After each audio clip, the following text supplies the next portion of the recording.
JK Horses here. I got a little series called the Never Give Up series, but I'm going to start a series of how to shoe horses and how to do some things that no one will talk about. Either they don't want to talk about it because they want to, most horseshoers are just, they know it all and you can't tell them anything. They get all, puffed up and act like, hey, don't try to tell me how to do my job, which I am that kind of person too when it comes to a person that doesn't know anything about horseshoeing. I had a very accomplished team roper tell me, several of them. In fact, if you're a high numbered team roper, you're the kind of person I don't want to shoe for. I'll just put that out there right now because it's all about you. It's never about your horse. You say it's about your horse, but you don't even spend time enough to even understand what your horse really needs. And so if the shoer, works on a lame horse or has to deal with a real bad horse, like most of theirs, and he can't be there right at 3:30 because he said he was going to be there at 3:30 or at 9:30 because the 7:30 horse was a piece of crap, they're all butthurt, and next thing you know, they're wanting to fire you, and they wonder why their horse is crippled because the guy that has time to be there every time, he's either real fast and not very good or doesn't have very many people. And so, I don't find that in other industries. I don't find that in the sorting industry. I don't find that in the barrel racing industry. I don't find that even in the calf roping industry. You find guys that care about how their horse is shod and they understand that their horse needs to be sound.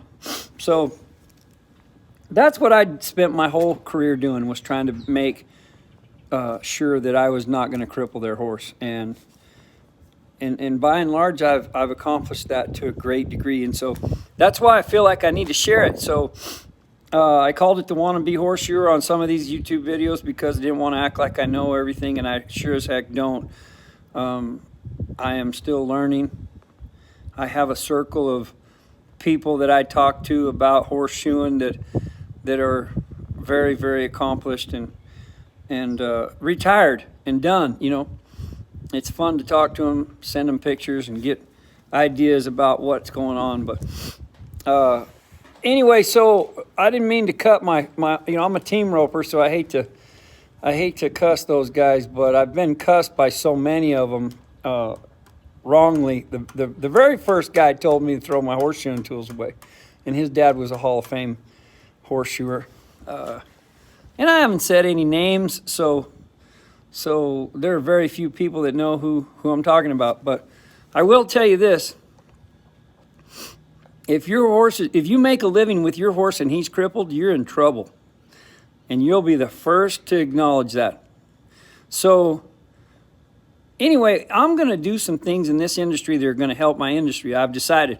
I'm not trying to be a know-it-all. I'm not trying to be great. I'm just trying to help my industry. I love horseshoeing. I'm not going to do it forever, and I want a record of some of the things that I've learned. The first thing I want to talk about is balancing a hoof. The biggest thing we see in the Western world is too much toe. And I don't mean growth from vertically from the hairline down. That's not what I'm talking about. I'm talking about horizontally, the toe growing too much forward faster than the heel, creating some tension on the ligaments. That's the thing I see the most. I'm not saying you can't perimeter shoe a horse. It's all about his pastern. It's all about how long is his pastern. If he has a long pastern, then he can definitely take a little more toe.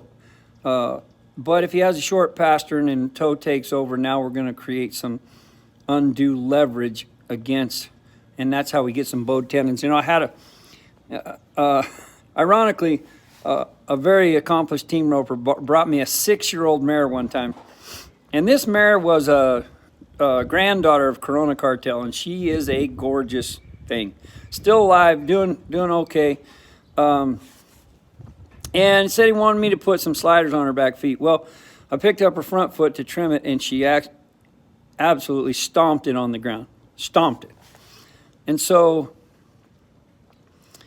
I tried some stuff. I could have got by that mare, but I didn't have time that day. That's what people don't understand, is that it isn't whether the horseshoer can do it. Some of them can, some of them can't. If you bring me one who doesn't want to give me her foot, in about an hour, or it might take two, she'll give me her foot. Okay, and some things are extreme and some things aren't, but I can do it without crippling the horse.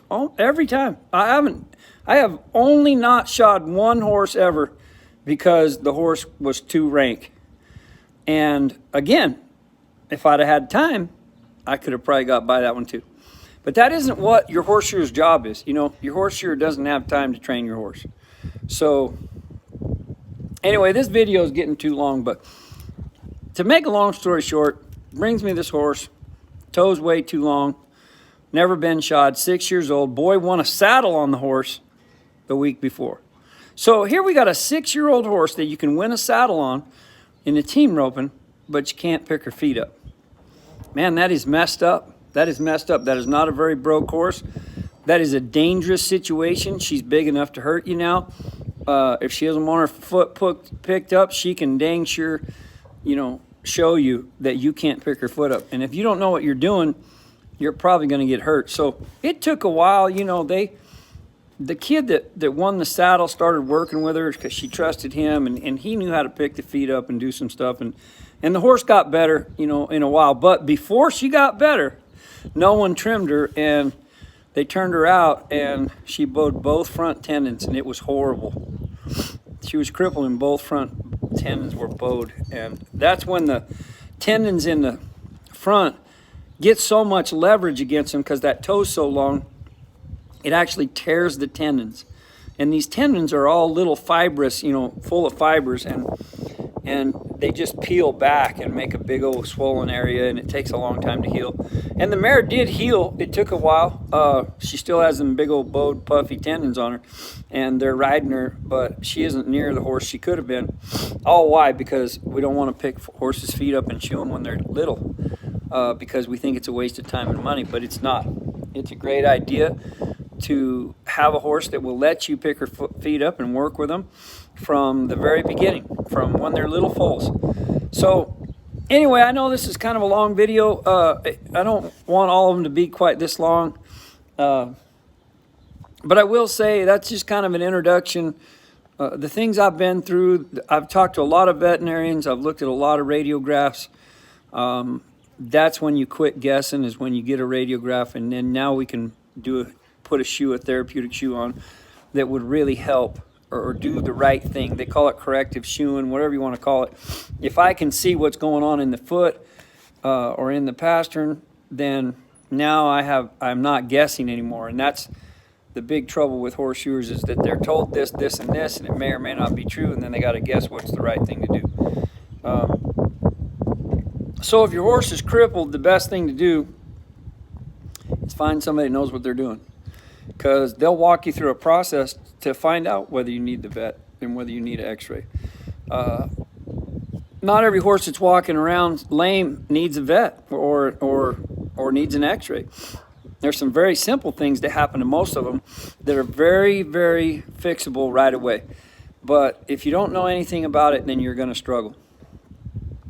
Anyway, so, I love shoeing horses, and I'm thankful for the opportunity to share what I understand, and I'm going to try to do some series here and put them on YouTube.